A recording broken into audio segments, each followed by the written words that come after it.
Hey Star Wars fans, and welcome to another Order 66 Toys video, and today we have our first installment, Volume 1 if you will, of Learn to Play X-Wing Miniatures with us here at Order 66 Toys.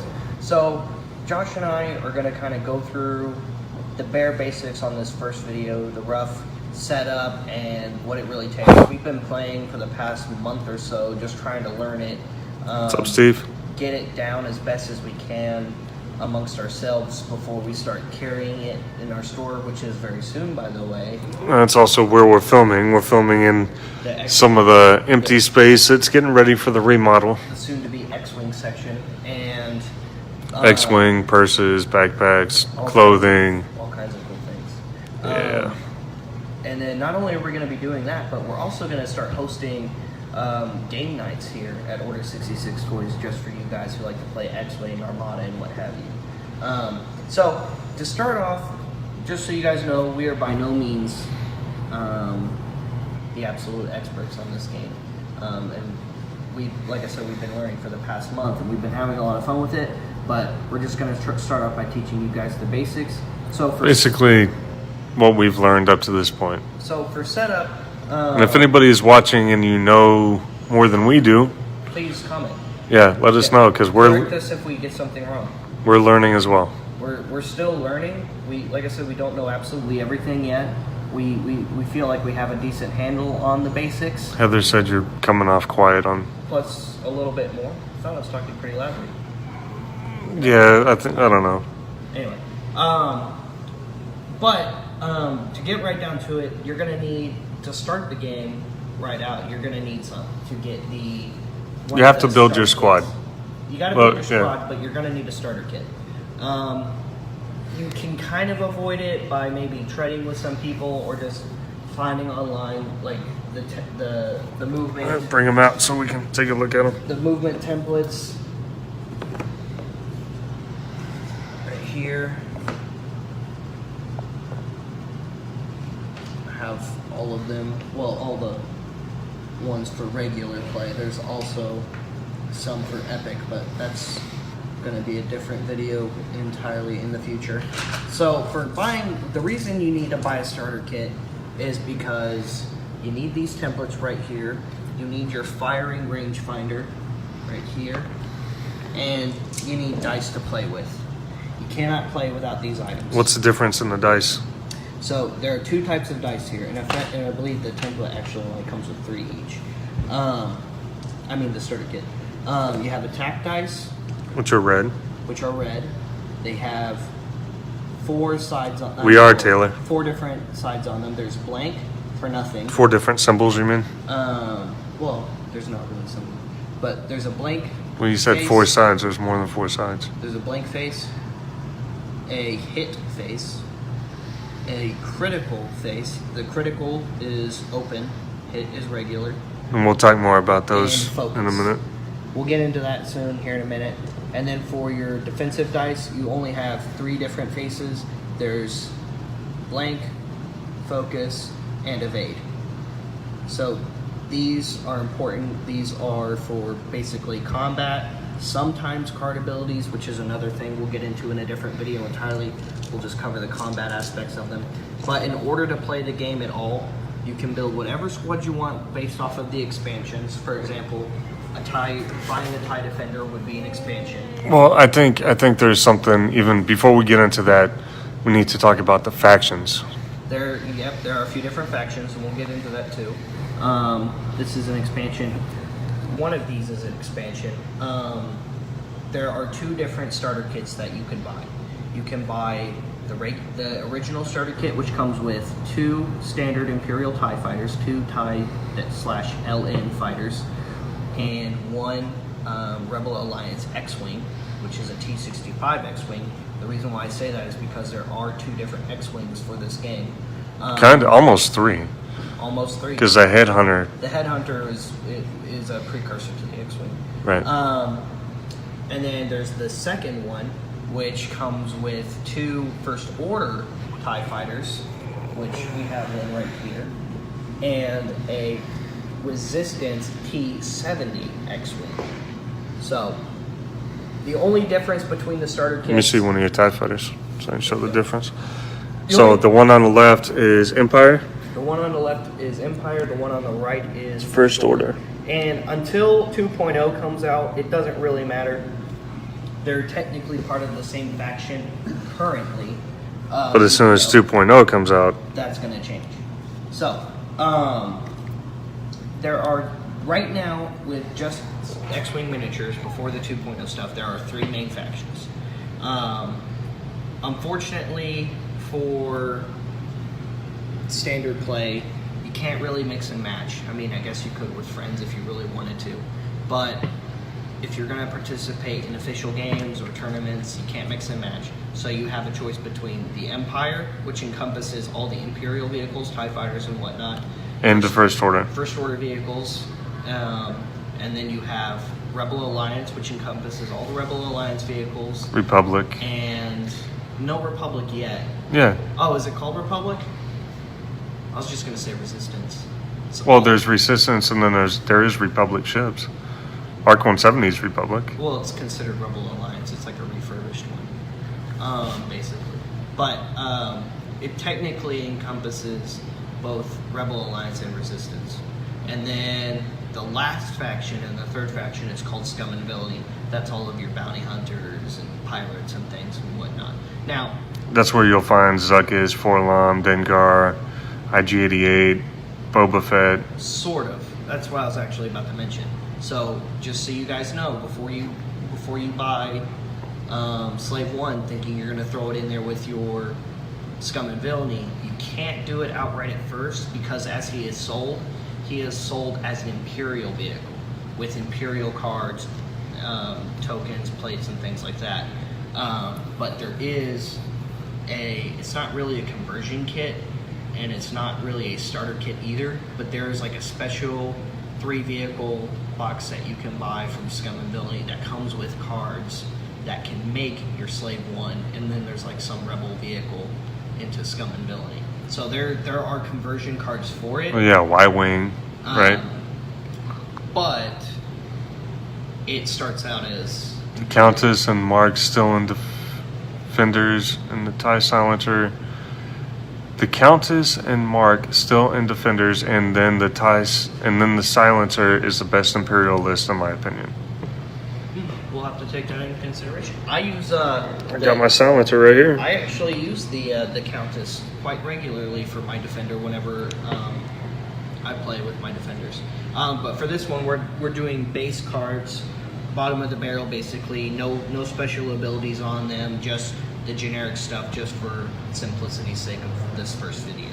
And that goes for the ones Josh is going to be using either. So we're going to get into the movement, we're going to get into the combat and how that typically looks on a very bare basic scale. Keep in mind, the game has a lot more layers to what we're going to show off today, and there are still parts of the game that We've been playing 3 or 4 times a week, and we're still finding new stuff. we learn about new abilities and new combos every day pretty much, and we've been playing this, like I said, for about a month now.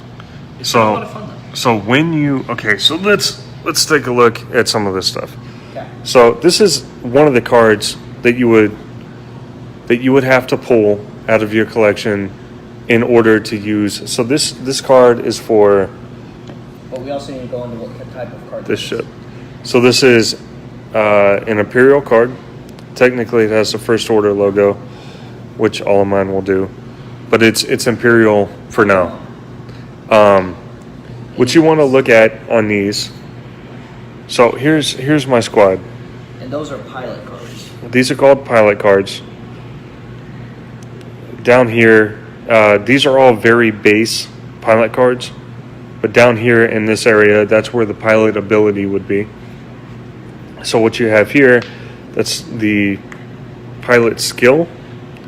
And we'll talk about pilot skill and how that works in the actual gameplay here in a minute.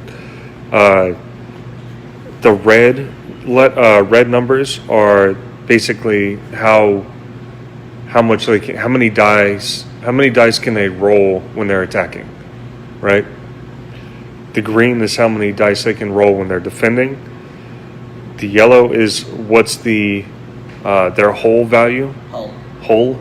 So that's basically the Health. yeah, their health, and then additional health would be the blue, which is their shields. And not all ships have shields. Some ships have like a small amount of shields. For example, the standard first order TIE fighter over there has only 1 shield value. But also, let me see. But Show me one that has 0 though. my Academy pilot, well, not even just my Academy pilot, but a standard TIE fighter for the Empire has 0 shield value. Timothy, this is X-Wing miniature game, tabletop game. No, they don't. So have this sections. is pilot skill of 1, so he's very unskilled. Attack of 2, defense of 3, hull value of 3, and shield value of 0. Okay, so what you might be wondering now is what are these symbols at the bottom? Well, that's the action bar. That tells you what actions this ship can perform. So the I is focus, which we'll discuss here in a minute when we start. We're going to play a round or two for you guys so you can see. This one that looks kind of like an iron cross is a target lock. And then this one is a barrel roll. Down here, we're not really going to talk about this much today, but that's the upgrades, Capabilities. the capabilities. What cards can you put on this ship to upgrade it? And then this number here is probably the most important thing, if you ask me.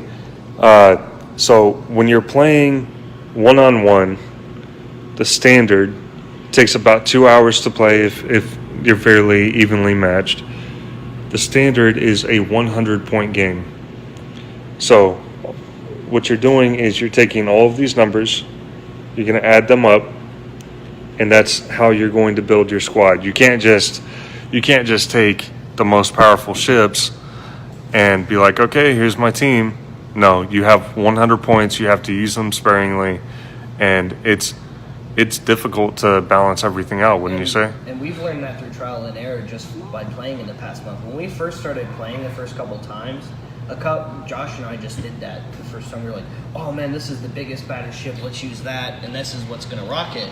And then after we started playing, we learned, okay, there's a lot more to this. You have to balance your team out very carefully, because even if you have the most balanced team ever, you still don't have a 100% chance of winning, because when you get down to combat and movement, it's still the roll of the dice. It's still the roll of the dice and how you fly your ship. The positions in which you put your ships when they're attacking or defending, the range that you keep your ships at. So just to get this out of the way real quick. So put one of your ships over there at range 3. So his ship, well, I'm skipping over stuff. Let's take a look at these bases. You want to take him off for me? Take what? Your tie off the my base. TIE fighter? So take it down all the way to the basic. Okay, so this right here, that is the base for the Academy Pilot TIE Fighter. Let me set this down here. Once again, there's so there's his card. The little base the token that goes over the base accompanies your Academy Pilot card. Now, just to get this out of the way, because I'm sure this is a question for those of you who don't know, because this was a question we had when we started playing too. And the answer is, when it comes to pilot cards and stuff, there are many different pilot cards for certain ships, but to start, you're pretty much going to get the majority of all the cards you're going to need for that ship. So if you bought like a regular TIE fighter, for example, just an expansion, you're going to get You're going to get all your pilot cards. All the pilot cards for it. Sometimes you'll get pilot cards later, and then those are included in further expansions, for example. But you'll get a pilot card, you'll get a base, a base plate. But everything you need for that ship, you'll get the actual base. You get the stand, the ship, and the reason tokens. Why I say that thing earlier about sometimes there are more cards, for example, the TIE Defender. Later, there was a 2-pack release called, I think it was the Imperial Aces one, that has a Royal TIE Defender and a TIE bomber with like a special white paint stripe on the side. And it comes with more pilot cards that can be used for your regular TIE Defender, or right. you can use it with the Royal TIE Defender miniature. The miniature doesn't matter. It's all about the base and the card. As long as just to get it out of the way, though, if you guys want to get interested in playing this game, go out and buy some starter packs, because get a starter pack. Get probably 2 of them to have enough ships. Get a starter pack and maybe a couple smaller ships that you see that you really like. Like, for example, and just so you know, these ships, Defender, like a base single ship, starts out at about $15. Starts out at about $15. They're about 15 to 20 for the smaller regular ships. But they, like I said, they come with everything you need. Something like the Silencer is going to be around 30. Something like Kylo's shuttle is around 40 to 50. You'll get a set of play cards. You'll get the ship. You'll get the stand. You'll get the tokens. You'll get other tokens and different things that will go. Well, we haven't discussed the movement dial for your ship. Each ship has a different movement dial. Okay, so back to this real quick. Let's get this out of the way.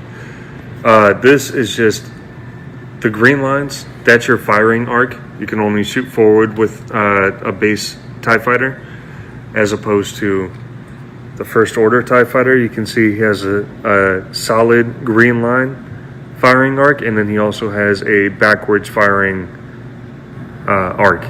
So you can't really chase him down. That's something you should take into consideration. Then it has the red, green, yellow, and blue numbers on there, along with the pilot skill and the action bar. So the way that you would assemble this, just put that there.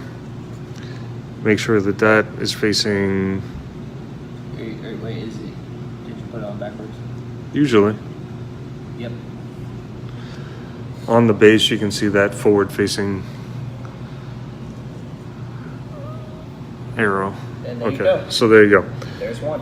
So that's ready to go. And that is a point value of 12. So there's that. Okay. Now, let me see. We'll take a look at this. This is the movement dial for the TIE Silencer.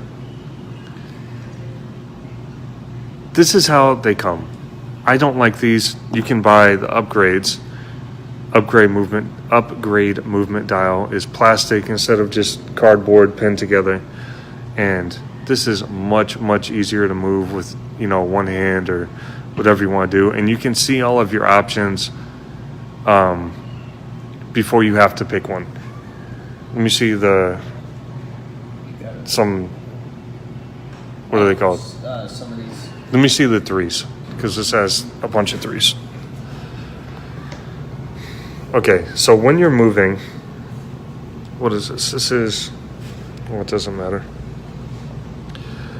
You see those nubs on the front of the base? What you want to do, let's say I pick a straight 3 to move this guy.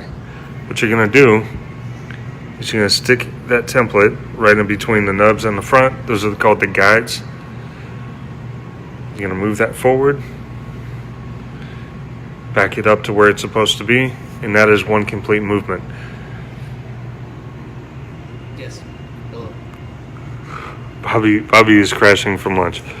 Then you have you can move this left or right, and keep in mind this is at speed 3, which also is kind of the distance that you're traveling. So that's easy to go.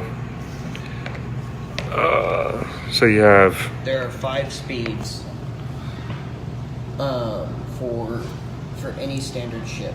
Okay. Now, most of them don't have 5s. For turning purposes, you're only going to have your highest speed for turning, whether it be soft bank or a hard turn, is going to be up to 3. That's the highest for turning so far. You can see the difference in the movements. But some ships can go straight 5 and some can go straight 4. Now you'll probably notice some of these forward templates have this little U-turn right here. That's because there are some maneuvers that allow you to go forward 3 when you start, And then when you would execute this maneuver after you place it on your dial, you would essentially turn your ship facing the opposite direction. And of course, this one doesn't have that, so let me find one that has it. This doesn't have it either. But this, if you look there, that would be a left-hand turn 3 bank, which is basically the soft turn. And the way that would look, so you would start here, you're gonna move him like that, except for it would be to the left, of course. There you go. And that's how that would go. Okay. Now I just realized there is one more item that I forgot to mention earlier that you need when you buy the starter kit. The mat. No, not the mat. The damage deck. So, whenever you're playing, when it gets into combat, when it pertains to your hull value, whenever your ship suffers a damage after its shields are depleted, you begin assigning damage cards to your starfighters.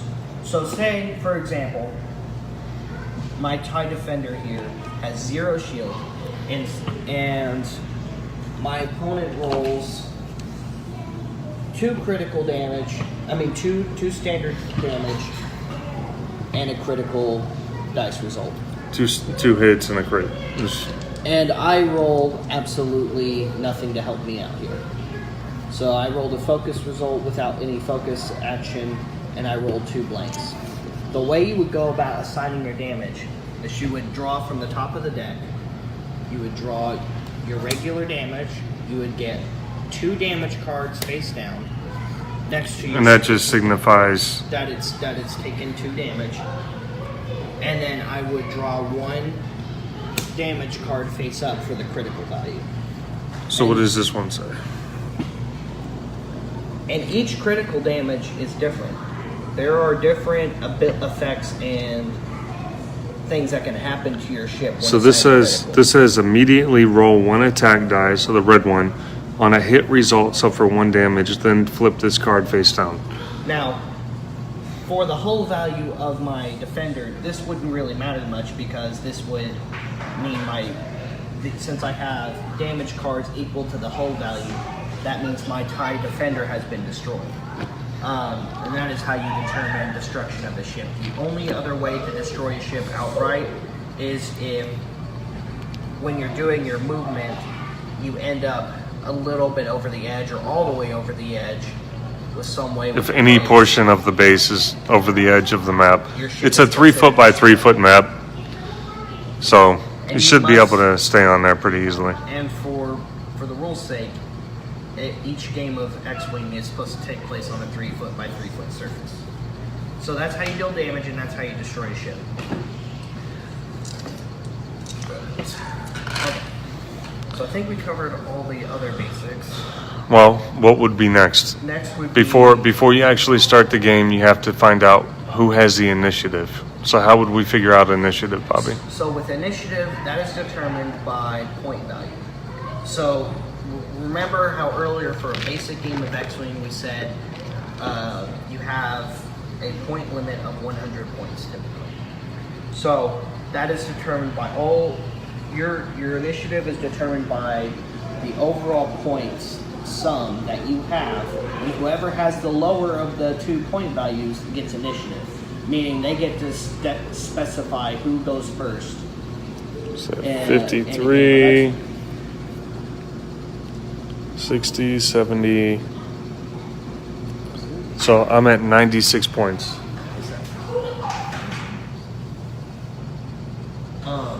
Josh, why don't you go ahead and go more into the... Hey, no running, guys. Why don't you go ahead and go more in depth with the Where's Alex? initiative real quick while I go take care of some customers. Oh, okay. Okay, so I have 96 points total. And the way that works is a 96 point bid with your team is almost going to guarantee you initiative. What initiative does for you is it allows you, from our understanding, this is something that we're just now learning and getting into.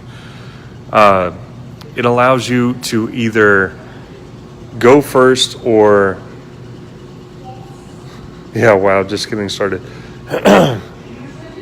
You get to pick who goes first, basically.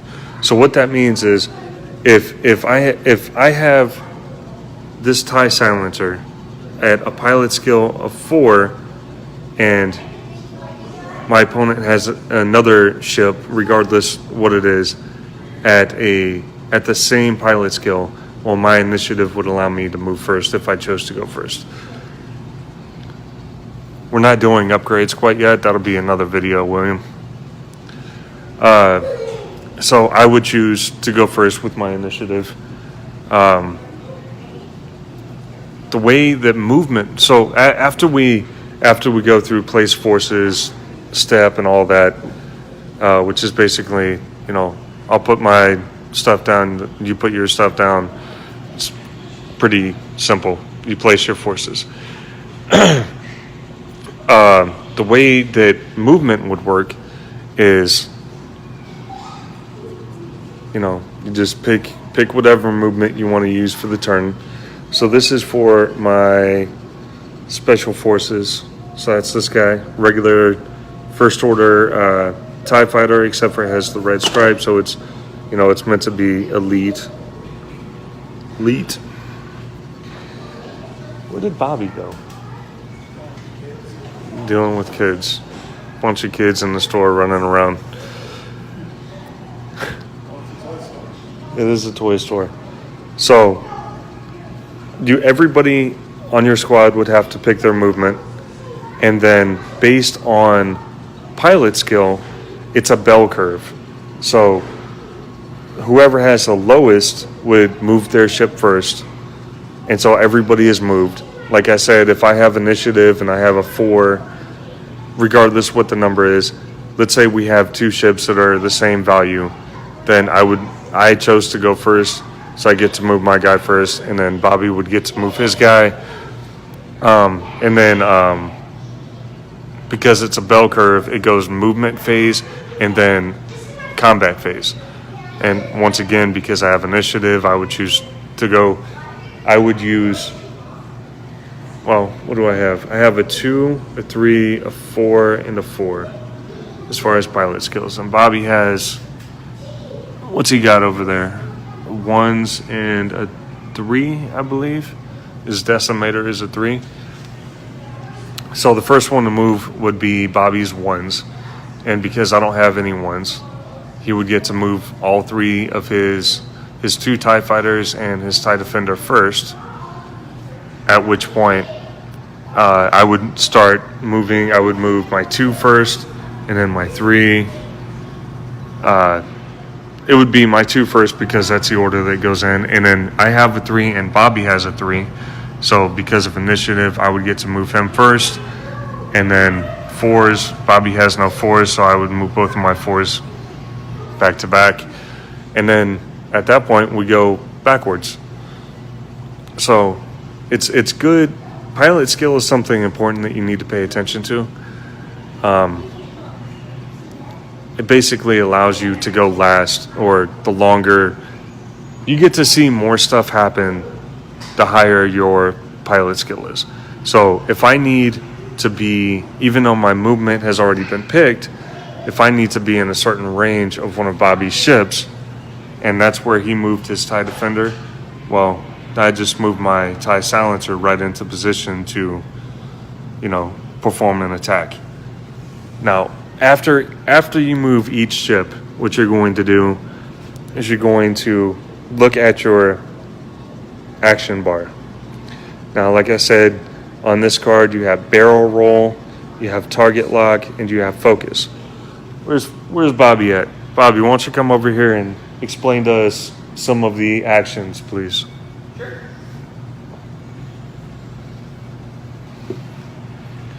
We have some maniacs running around in the store. Yeah, the kids were in here while their mom or whatever was at the yogurt place. They were just running around like crazy to make sure they didn't hurt themselves. Okay, so let's talk about some actions. So we've gone through initiative, we've gone through movement phase, and now we're on to combat phase. But I forgot to talk about actions. Actions take place right before your combat, okay? Well, no, it takes place at the end of on your the movement. Yeah. But not at the end of the movement phase. It's during the movement phase. So if it's my turn to move him, then before somebody else would take a turn, I would have to do his action. So if I do not do his action during that time, you miss out on it. then he misses out. So, as we said earlier, there are different actions right here on the action bar. Sometimes you can do more actions than this on a card, but that would require abilities on the card or upgrades, which again, that's going to be a later video. So, 2 standard TIE fighters have the ability for focus, a barrel roll, or an evade token. Okay, so many actions have tokens, but some actions don't require tokens. Some of them are just like a one and done kind of thing. For example, barrel roll and boost, which right now none of these have boost. Does any of yours have boost? Yeah, my TIE silencer has His boost. TIE silencer has boost. Let's cover that too. Okay, so his TIE silencer also has boost, barrel roll, target lock, and focus. So say I finished moving my TIE fighter, and I want to give him a barrel roll action. So a barrel roll action is an immediate action. You do it as soon as you declare that as your action for that ship's turn. A ship can do 1 action per turn. Unless you have an upgrade card that says otherwise. Unless you have an upgrade card or an ability that says otherwise. So for right now, let's say I'm doing a barrel roll. This is the action I chose. So for a barrel roll with a small ship, you would just place the 1 maneuver tile 1 straight maneuver right here. next to it on either side, Left or the right, yeah. and you will just move that TIE fighter over either side based off of where you put it. Now what's the point of, what's the point of doing a barrel roll? Barrel rolls are really good for getting yourself in a better position of attacking or even defending. Sometimes I'll do a barrel roll just to position my TIE fighter when I feel confident enough that TIE fighter is going to be fine for that combat phase, and I'm going to be able to get him to fire on one of my opponent's ships. Whereas ease. I like to play a little bit more defensively, and I would use... Sometimes you can use, or some people will use a barrel roll to get, say, this is my opponent's ship right here. Right here. And it was sitting right here previously. Let's say it's like that. Previously, my TIE fighter was in its firing arc and could be hit for an attack.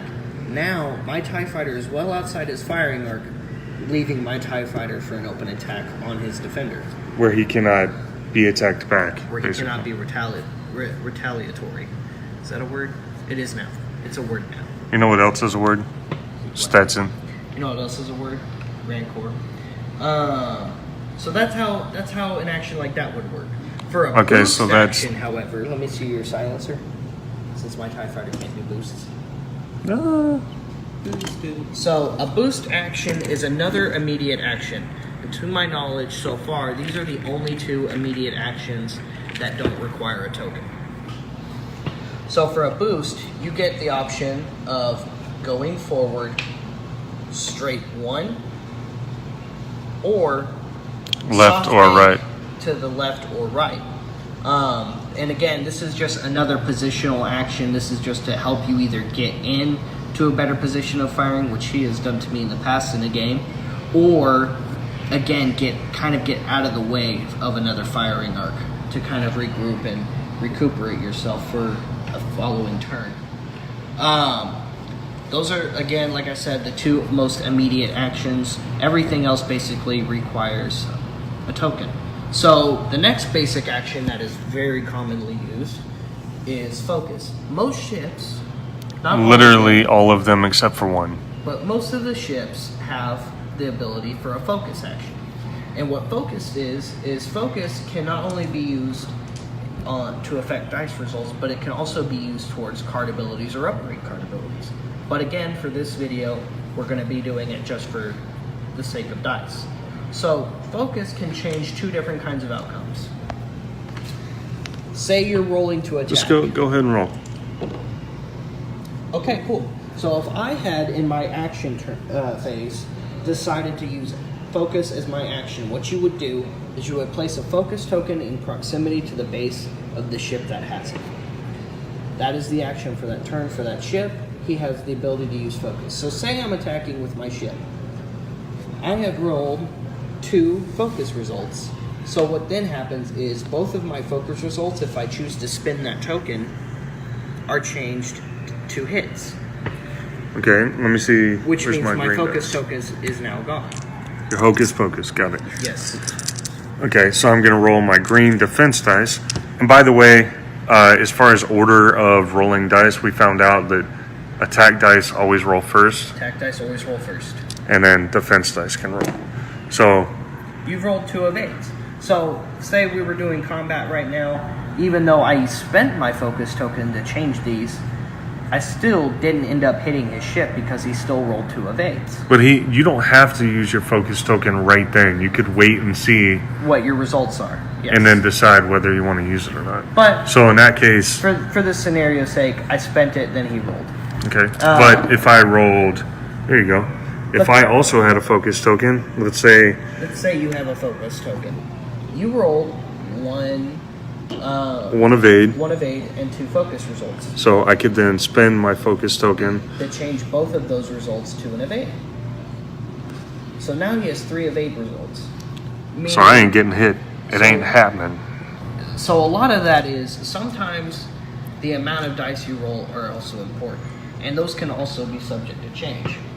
So now that we've talked about focus, let's talk about the other main one that's commonly used. along Target with lock. it. Target lock. Now target lock, unlike focus, stays past the round if it's not used. Focus, along with evade tokens and some other ability tokens, are cleared from the field at what's called the cleanup stage on the end phase. So, some ships have the ability to for target lock. For example, my defender does.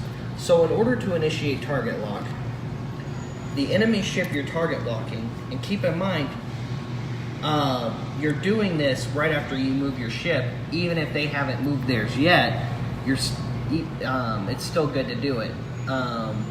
But for target lock, the enemy ship that you're target locking must be in firing range of your ship, which this is. Well, we haven't discussed range yet. We will in a minute. And then what you'll do is you'll grab 2 target lock tokens. There is a blue target lock token and a red target lock token. Now don't pay really attention to the letters. Ships that have target lock, whenever you buy them, will come with target lock tokens. A matching pair. But the letters only help you match up your tokens, so you know what's what and where it is. So let's say your defender was putting target lock on my silencer. So then what you will do is you will place the blue target lock token next to your ship, With indicating the- that you are acquiring target lock. With the C on it. And then you will place the matching red target lock token next to the ship you are target locking. Okay. So now we know, no matter what, and because these only get taken off the field if they are used or moved, we know that that ship has target lock on this ship. And this is good because when you're moving, it's based off of pilot skill, which you covered earlier. And since this has a pilot skill of 1, he's going to end up moving first. And then later, as the other number orders go, his TIE silencer for this case would be moving later. So I've acquired target lock now, but even though he's going to move his ship, my target lock stays with his ship. Now that doesn't mean, because I have target lock, that doesn't mean if he moves somewhere outside of my firing arc, I get to still hit him. What target lock does is it is a method in which you can also change your dice results along with, kind of like focus does, but in a different way. So say I roll my attack dice against his ship. I rolled 1 hit and 2 nothings. What target lock allows you to do is it allows you to re-roll 1 time any amount of dice that you have. So I would take this time to re-roll these 2, and I still ended up with nothing, but it's a gamble worth taking because Okay, but you let's get say 2 possible choices to hit them. right, but let's say you had target lock from a turn before, and then you re-rolled using your target lock. But this turn, you used focus as your action. Well, now you have both target lock and focus for that turn. Because like we said, if it's not used, target lock stays after the cleanup phase. So you could then use your focus result To change that. and turn that into 2 hits. There are also there is another action that So I had a more- focus and a... that is available on these cards today that we will be showing off called Evade. Now, just like on the dice result, it's the same symbol, but you don't need this to change your dice result. All this does is it adds an extra evade to you when you are being attacked. So say It's a guaranteed evasion. So say I'm rolling defensively here.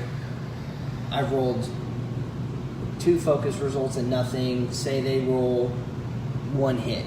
I can just go ahead and just spend this evade token to eat that hit, and I'm fine. Not absorb any damage. I don't take any damage at all. Evade is just good. It's just another token. I like to use it with some ships because there have been ships that allow you to get another free action. So sometimes I'll just put this and the other free action on there just in case to play it a little safe. But for now, we're at bare basics again, and well, defenders don't even have evade. I don't know why I put that. There we go. He has evade. He can do that. So What's the numbers that you have on your base there? 71? Oh, right. Okay, so yeah, let's get into that too. So you'll notice I have these little numbers on here. Now this isn't point value or anything. When using 2 of the same ship and the same pilot, it's good to put these numbers on here because you can assign a number to your ship, which will differentiate it from your It's other basically TIE just a call sign. it just helps you keep track of what you're moving and where, because sometimes these things get mixed up and people forget things all the time, and your opponent's not going to be keeping track of which TIE fighter is which. So it's good to put these little indicators right on top of your base, and there are these little slots in here. I don't know if you can pick that up really good. Yeah. In which these just sit. And usually whenever you get these with your equipment, they'll come with 3 of these things, because that gives you 1 to put in the front, 1 to put in the back, and 1 to put on the pilot card or next to the pilot card, so you know which one pertains to which, so that when you're assigning damage and things like that, You don't accidentally assign it to the wrong ship. exactly. So it's to help both players keep track of which ship is which when using multiple of the same ship. So very, very useful, very important tool. I think this is a good stopping point for today. Yep. And if this is something you guys are interested in, we're learning right along with you. We're doing the homework and figuring everything out. But off the top of my head, there's probably 5 more volumes coming of this. There's so much more we can cover from here. There are Now, that does not mean that it is a difficult game to play, because we just picked it up, read a rule book in 10 minutes, and we've been playing since then. Watch some other, like how to use this ability, looked up a bunch of internet rulings from Well, yeah, but that was as we went. You can play the base game, just like anything, there's levels to it. Yeah. So you could just play with your brother or sister, whatever, and just sit here and have fun and try to shoot each other's ships. You could really practice with yourself if you wanted to also, very easily. Just set up 2 little teams, depending on how much you have on your well, actually, you could just do it with 2 ships. If you have 2 ships, you can just play amongst yourself. And there's 3 Just to get ships to that practice it. there's 3 ships that come in a starter pack. So Exactly. So that's even perfect. That's even more perfect for practicing with yourself. X-Wing's a lot of fun. I love it. I don't really think they should have called it X-Wing, in my opinion, because there's so much more than just X-Wings out there. I think maybe they should have probably called it like Starfighter or something. Because they don't call the other one Calamari Cruiser or Star Destroyer. They call the other one Armada, and that one's just bigger Star Cruisers and Dreadnoughts and things. So that's just my 2 cents on that matter. But anyway, I love X-Wing. We've been having a blast playing it. We kept talking to ourselves too in preparation, like, oh, we're just gonna do it this one night a week, and then we. No, it's 3 nights a week. Sometimes we play it 3 nights a week, sometimes 4, and it's crazy. We've just been having so much fun with it, and we hope you guys will too, especially if you join us. Whenever we start carrying it. Of course, we'll kick it off very special that week, but our game nights it's looking are going to be Thursday here, and that's going to be. There's going to be some open play to that because I know there's some people who have been asking us about having open play here at the store, and that's something we will offer eventually. How unprofessional. Bobby gets a Don't worry brand new about cell that. phone and doesn't even turn it off when we're going live. Hey, sometimes some of you might be messaging me now. I'm part of society. I'm not using a Windows phone anymore. It's great. I can accept Facebook messages and all that good jazz from you guys. So slide into those DMs. So now no one is using a Windows phone. No, he was the last one. Probably not. Bobby was the last one. Last Probably not. I bet Bill Gates doesn't even use a Windows phone. He's probably got like Yeah, they switched to a Samsung. They get tired of Apple. probably a Star Wars hologram technology. I was tired of at this Apple point. before, and I've never, owned an Apple product. I'm still tired of Apple. So. The only reason I even have is because I'm family plan. I got you. Anyway, we'll also do one where we actually start simulating some basic play for you guys. We'll play through a That'll- couple rounds. That'll probably be volume 2, really, where we just show off the rounds in sequence so you can actually see how they go. But this one's been kind of running a little long, so we're gonna split that one off into another one entirely. This will probably be the longest one. Hopefully. Anyway, thank you guys for tuning in today. We hope you're as excited to play X-Wing with us as we are to play X-Wing with you guys. If you have any questions, anything that we can help you with, any specific, Message us. Yeah, Message just- me. Like I said, you can do that now. If you have any questions at all, just message us on Facebook at Order66Toys. Message me, Robbie Bobertson at Order66Toys if you like. Just reach out to us. Be happy to help. We'll see you guys later. We'll see you another time. We'll have another video coming up later this week for you guys, of course, like always. are we going to have another video today? Another video today. I don't know. I still got to get the newsletter done. What time is it? 4? I don't know, maybe. We'll see. We'll see. We might be pushing it if we try. We'll see. Well, we love you guys. We'll talk to you soon. We'll see you later. We'll see you another time. May the force be with all of you. Bye-bye.